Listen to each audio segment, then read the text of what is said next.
यादवल जी, इन्होंने अपनी सारी उम्र लोगों की सेवा में लगाई है। गांव के और गांव तालुक और आसपास के गांव से आए मेरे सम्मानित बुजुर्गों, भाइयों, बच्चों, जहाँ तक मेरी बात जारी है हमारी मातृशक्ति, सबसे पहले तो हम धन्यवाद करेंगे गांव तालुक का, आपके इलाके का, कि इस आंदोलन में आपके गांव का बहुत अच्छा योगदान इसमें रहा है। आपके युवाओं का, आपके बुजुर्गों का बहुत अच्छा इस आंदोलन में योगदान रहा है और आगे भी उम्मीद करते हैं कि इस तरह से योगदान बना रहेगा। ये आंदोलन नहीं, धर्म युद्ध है, मानवता को बचाने का धर्म युद्ध है। और शायद अगर हम ये युद्ध हार गए तो शायद हिंदुस्तान के जनमानस के लिए बहुत बुरा टाइम आने वाला हो। इन कानूनों के माध्यम से पूरे देश के भोजन के बिना तो कोई जीव जिंदा नहीं रहेगा, और जिंदा रहने के लिए तो आदमी कुछ भी करेगा। पूरे देश के भोजन पे चंद कंपनियों का कब्जा होगा इन कानूनों से, और जब पूरा भोजन कंपनियों के पास जाएगा, हालांकि पैदा करने वाले आप हो, लेकिन आगे आप पैदा करने वाले भी नहीं बचोगे। आगे जो कानून आ रहे हैं उनमें अभी जो कानून बने हैं ये एग्रीकल्चर बिजनेस के बने हैं, खेती व्यापार कानून है, और उसके इसमें जो एक हिस्सा है ठेका प्रथा का, वो है कि खेती कंपनियों की तरफ जाए। और अगली जो पॉलिसी आ रही है उसमें खेती कंपनियां करेंगी। 2 एकड़ 5 एकड़ का मालिक खेती नहीं कर पाएगा, महंगी खेती पड़ेगी उसको। और क्योंकि WTO में हमारी सरकार चली गई, इसलिए अमेरिका की खेती से अपनी खेती ने मुकाबला करना है। अमेरिका में जो एवरेज है वो 10 वर्ग किलोमीटर जमीन है प्रति किसान के पास। किले वर्ग किलोमीटर, 10 किलोमीटर लंबी, 1 किलोमीटर चौड़ी, इसको बोलते हैं 10 वर्ग किलोमीटर। इतनी जमीन की एवरेज है। किसी के पास 50,000 एकड़ की है।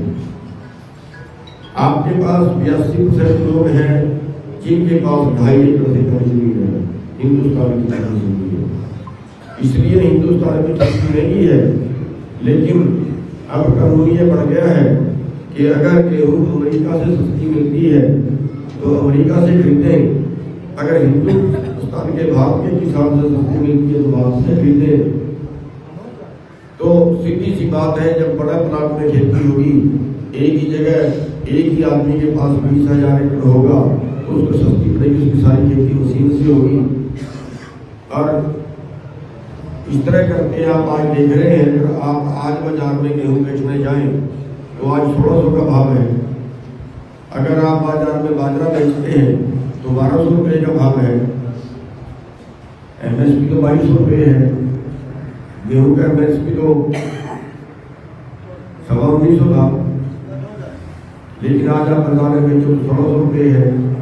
तो वर्ल्ड मार्केट से आपको मुकाबला करना है।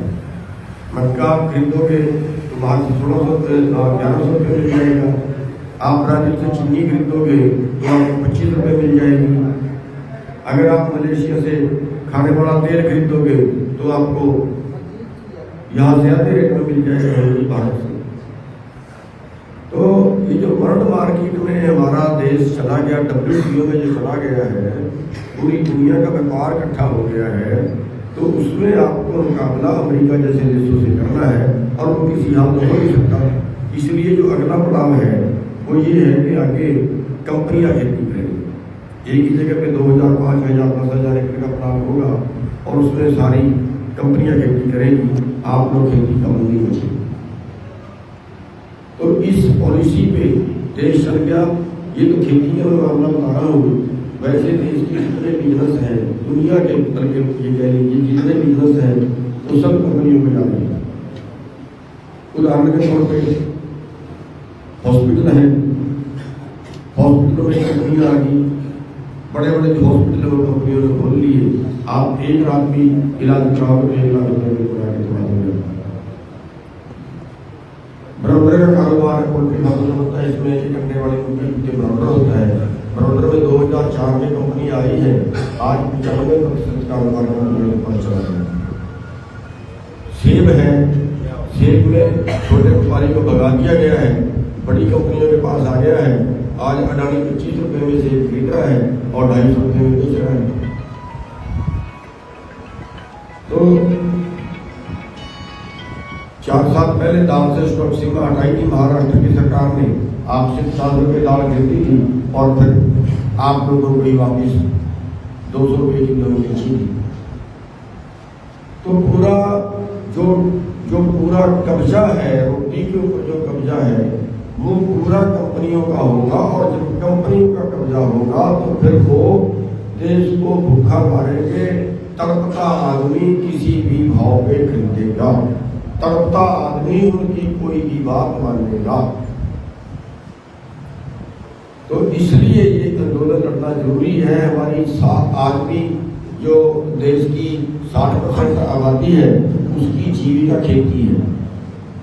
और खेती जो है ये सारे का सारा कारोबार इसका, चाहे वो आड़ती के साथ जुड़े हैं, चाहे व्यापारी इसके साथ जुड़े हैं, चाहे मजदूर इसके साथ जुड़े हैं, जमीन के मालिक जुड़े हैं, इन सब का कारोबार छीन के कंपनी के पास जाएगा।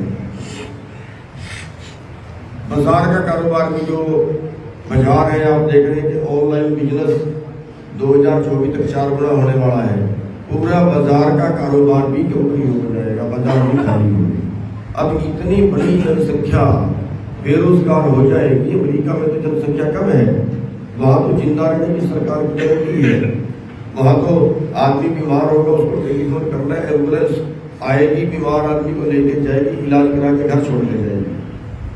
अगर आप वहाँ का नागरिक बच्चा पाल सकता है तो ठीक है, वरना बच्चा सरकार ले जाएगी, सरकार पालेगी। बच्चे की पढ़ाई में खर्चा हमारा सरकार का होगा। बच्चे जो बेरोजगार हो गए सरकार, अगर उसको काम नहीं मिलता, तीसरे दिन महंगाई हो तो बेरोजगारी भत्ता उसके घर पे आ जाएगा। यानी जिंदा रहने की गारंटी है, वहाँ उसकी अगली पीढ़ी को भी जिंदा रहने की गारंटी सरकार की है। लेकिन यहाँ नहीं, यहाँ आप लोगों की जो अगली पीढ़ी है उसके पास रोजगार नहीं है। आज जो बच्चे हैं, आज 25 साल के, 30 साल के, 20 साल के, वो जो रोजगार के लिए कहीं जा रहे हैं, जो कहीं शहर में, कंपनी में, फैक्ट्री में कहीं काम ढूंढने के लिए जा रहे हैं, आज उनको 6,000, 7,000, 8,000 लेबर कानून भी तोड़ दिए गए। लेबर कानून भी सारे कंपनी में शुरू कर दिए। पहले 8 घंटे काम करवा सकते थे, 12 घंटे करवा सकते थे। तो 8 घंटे के कम से कम 9,500 हरियाणा सरकार के, अगर 12 घंटे की 11 घंटे की गिनती करें तो 15,000 रुपया बनता है। लेकिन आज 7,000 में आपका बेटा नौकरी कर रहा है और 7,000 भी कहीं मिलते नहीं, उसकी भी कहीं मिलने नहीं, वो भी ठेके में दे दिए गए। अगर कहीं मान लीजिए एक मेडिकल कॉलेज है, उस मेडिकल कॉलेज में 100 सिक्योरिटी गार्ड चाहिए, तो 100 सिक्योरिटी गार्ड का ठेका एक आदमी को दे दिया गया और वो एक ही आदमी 3,000 रुपये उस सिक्योरिटी गार्ड से हर महीने कमीशन लेता है, तब उसको रखता है। तो ये जो सिस्टम खड़ा यहाँ पे हो गया है, इसमें हम या हमारी आने वाली नस्लें, उनके जिंदा रहने की कोई गारंटी नहीं है। इसलिए लड़ना हमारी मजबूरी है। अब तक 700 किसानों के करीब आंदोलनों में शहीद हो गए हैं। कहीं हमें हिंदू सिख के नाम पे लड़ाया जाता है, कहीं हमें दलित और जाट के नाम पे लड़ाया जाता है, कहीं हमें हिंदू और मुसलमान के नाम पे लड़ाया जाता है। और हम लड़ते भी, हमारे में जाति का भूत सवार हो जाता है, हमारे में धर्म का भूत सवार हो जाता है। हम लड़ते हैं और दुश्मन छुपा पैदा होता है। यानी आज आप दूसरी आर्थिक गुलामी में फंस गए हो। हाँ, एक तो गुलामी होती है ना राज की, भैया प्लीज, एक होती है आर्थिक गुलामी।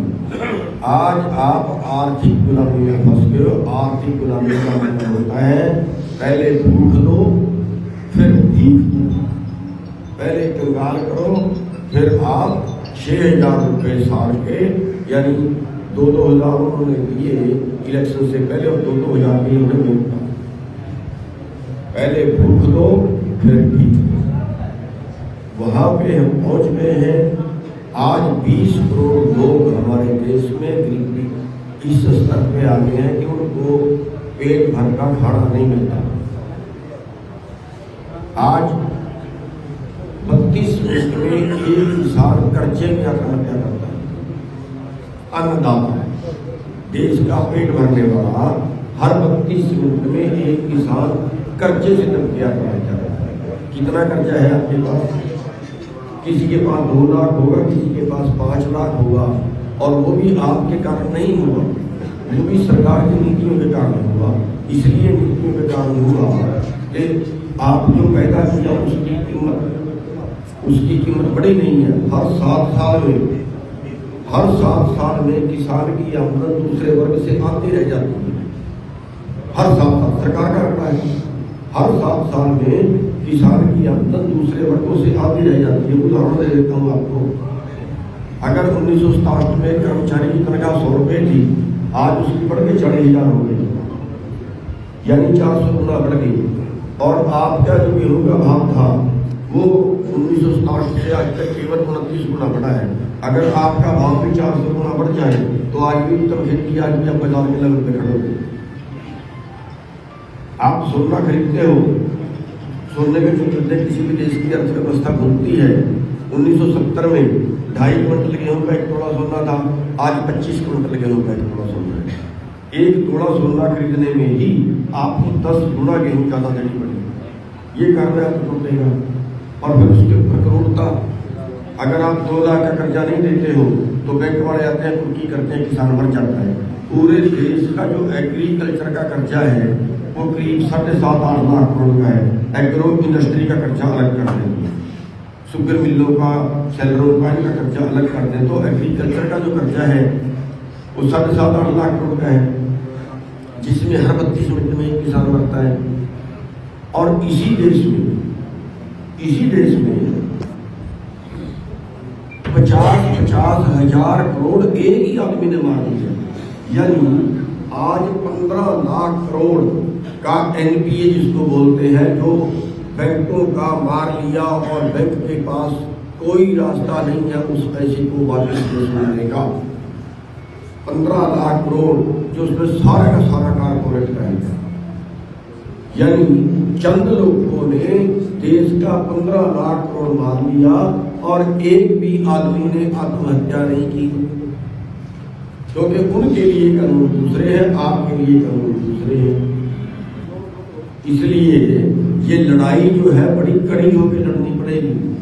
अभी हम यहीं पे उड़ रहे हैं, अभी हम आपस की गुटबाजी में उड़ रहे हैं। बचोगे कहाँ? गुटबाजी तो तब रहेगी जब जिंदा रहोगे। तो आपकी गुटबाजी इतनी है, हाँ उधर चला गया तो मैं नहीं जाऊंगा, उधर चला गया तो मैं नहीं जाऊंगा। क्या है ड्रामा? दुख हुआ मुझे, इसी गांव में दुख हुआ। एक कहता है जाना नहीं, दूसरा कहता है ना गया तो मर जाऊंगा। वो ना जाने वाला गंदा है। मैं बेनती करना चाह रहा हूँ, मैं तो प्रार्थना करता हूँ, हाथ जोड़ने आखिर कमाई तो हमारे जिंदा रहने की है।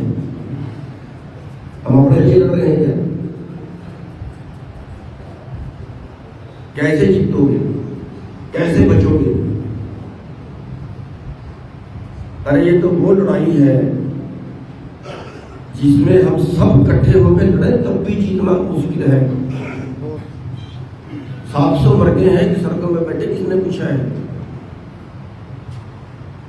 अभी हम फिर गुटबाजी में बैठे, अभी हम फिर छोटे स्तर पे लड़े। इससे बहुत तो उठना पड़ेगा। भूल जाइए निकली चीजों को। उसने मेरी बात नहीं मानी, उसने मेरे पास वोट नहीं डाली, उसने उसके पास वोट डाली, उसने उसके पास वोट डाली, उसने उसका क्या माना था। इन चीजों में अगर फंस गए तो लड़ाई खत्म हो जाएगी। आज हमें लड़ना है अपनी आने वाली नस्लों के लिए। अरे ये 90 साल के बुजुर्ग आपके सामने बैठे हैं, किसके लिए लड़ रहे हैं? हमारे 80 साल के 90 साल के बुजुर्ग लोग बैठे हैं, किसके लिए लड़ रहे हैं? वो अपने लिए लड़ रहे हैं क्या? अपनी आने वाली नस्लों के लिए लड़ रहे हैं और वाकई नहीं बचेंगी। मजाक मत मारना मेरी बात का। आपकी आने वाली नस्लों को मजदूरी भी नहीं मिलेगी, किसी और चक्कर में रह जाएगा। मजदूरी भी नहीं मिलेगी, भीख भी नहीं मिलेगी, ये हाल होने पड़ा। आप बहादुर कौन हो? इस इलाके के लोग पूरे देश के अंदर सबसे बहादुर माने जाते हैं।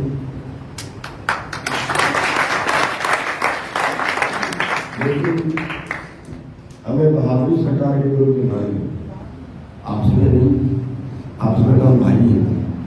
कोई एक गलती भी कर देता है, कोई बात नहीं, छोटा भाई ये बच्चा है, हो जाइए।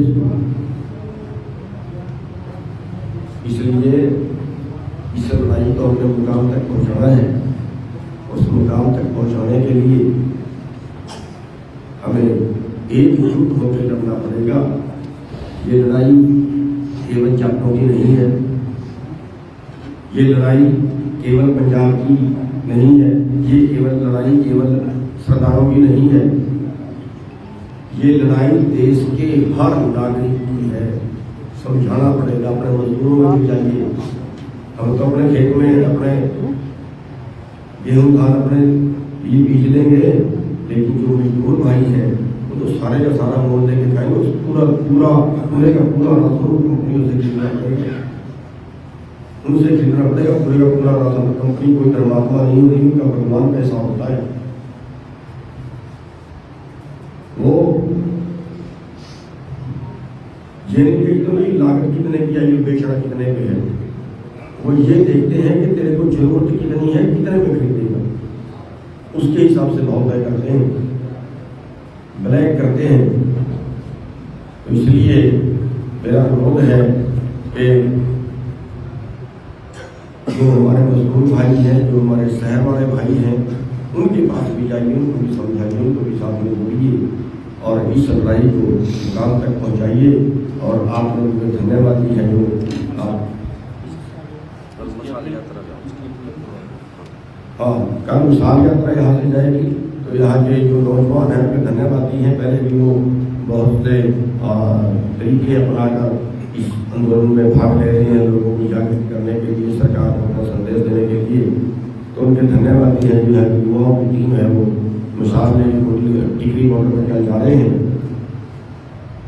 और इसके साथ साथ मैं आप लोगों का इस बार उन्हें धन्यवाद करूँगा। और एक लड़के ने यहाँ पे कोई जमीन भी राजकुमार की है, मैं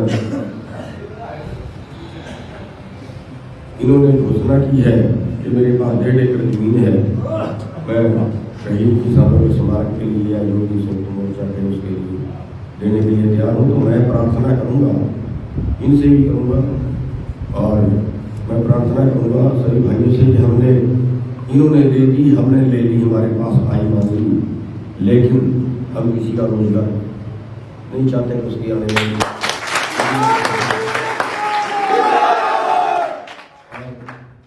वो जमीन इनके खानदान की है, इनके परिवार की है, इनके पिता दादा परदादा की है, बुजुर्गों की है और इन्हें होनी चाहिए। तो हम धन्यवादी हैं कि इन्होंने इतना बड़ा कदम उठाया। लेकिन हमारे पास वो आई मान ली, लेकिन इनके पास है